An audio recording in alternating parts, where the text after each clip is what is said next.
Hello everyone, Super here. Just got a little update on everything we've been doing, or at least, it would be a little update if it hadn't been free entire months since I did the last one. Anyway, last time I had just finished this little tutorial sequence here, and it wasn't properly finished. I used a jump cut to make it look like one of the parts was done when it wasn't, but now I've got it fully working. As you can see, no jump cuts here, so that's nice. And to top it off, I even made a sick intro sequence.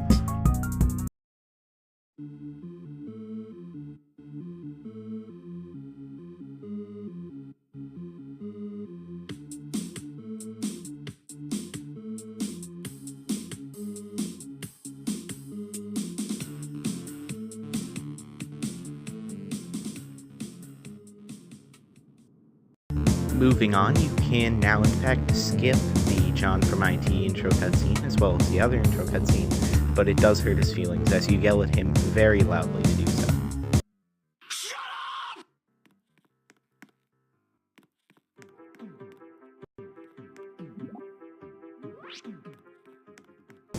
Now looking at this wall here reminds me of the part of the game that took me a very long time to make way back when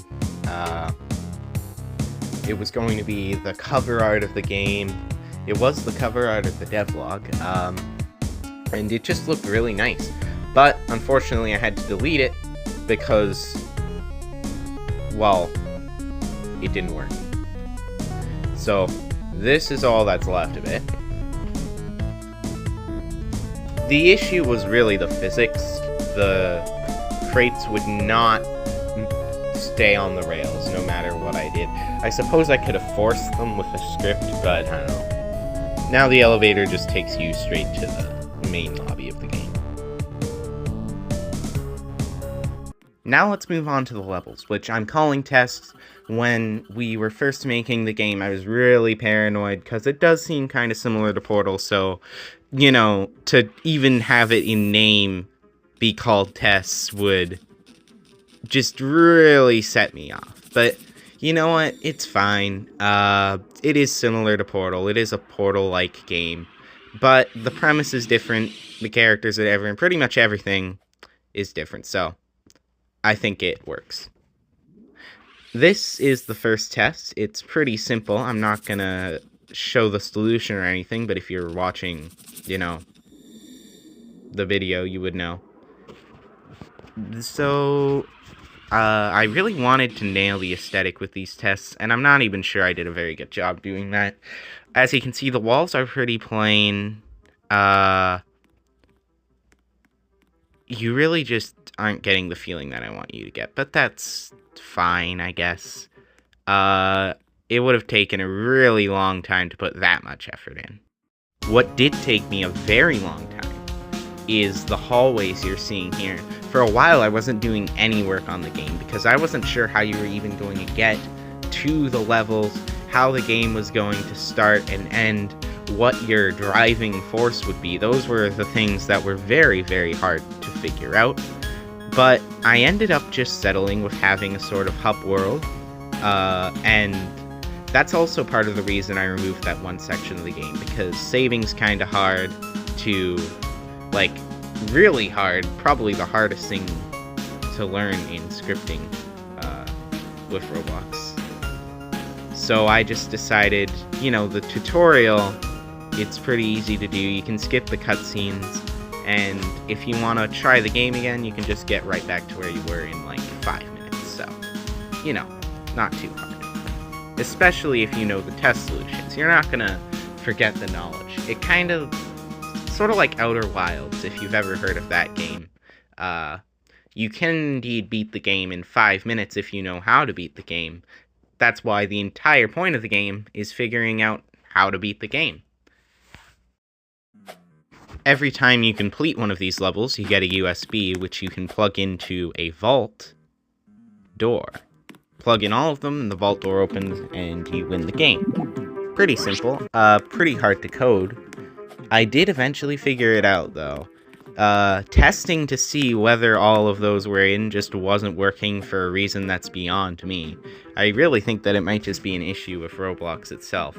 But I just made it so that there's like 5 vault doors, and every time you put a USB in, it deletes one of them. So it looks like there's just one, because they're all in the same place. I wanted the game to have a unique aesthetic to it, but it was kind of hard considering I don't really have much Blender experience, and modeling in Roblox, which I did make all the models myself, is not the most intuitive. It's pretty hard, especially when balancing the models with performance. But I did end up making everything. I think I got the aesthetic down pretty good. I don't know. In this particular room, I used fake ray tracing by putting surface lights on invisible parts that come from the little lights around. I thought that was a pretty neat workaround for not having very good lighting in Roblox.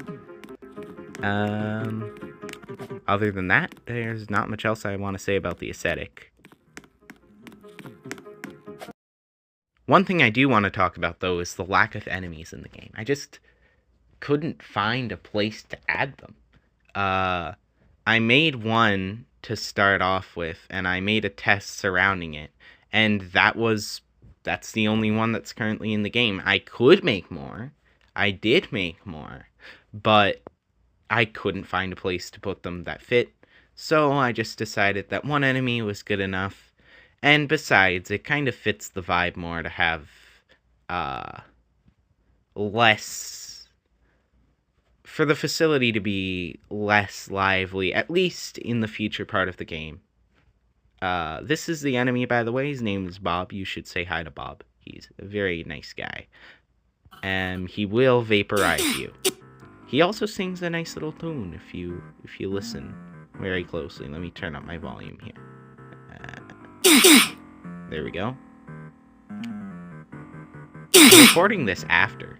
I'm just watching past me struggle to turn up his volume. There you go. Listen to that nice tune.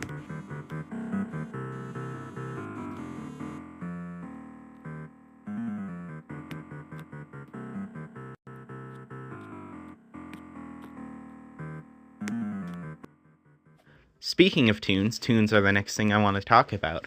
If you look on the channel, you can find many tunes made by my good friend Fingerknight27.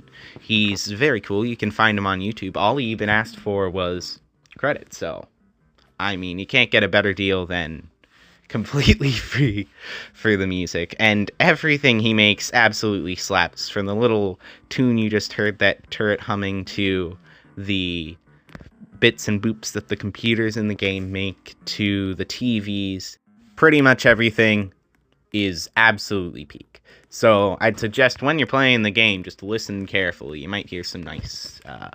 most of them are loops, lots of ambient sounds as well, but if you go on the channel, you can find more of the full music he's made. Speaking of which, you should play Bounce Battlegrounds. Talking about music, that game is chocked full of the most high-effort music in any games that we have. So, yeah, I'd go check that out and bring exactly 5 friends with you, because it's a multiplayer game. That's about all I have to say. When I was making the game, I didn't get any footage of myself making it, so that's why this is kind of short. It's actually 9 minutes, that's not short at all, but thank you for watching. Also, we're looking for playtesters, so the link to the game will be in the description. Maybe you could play it and tell us what you think. Okay, bye!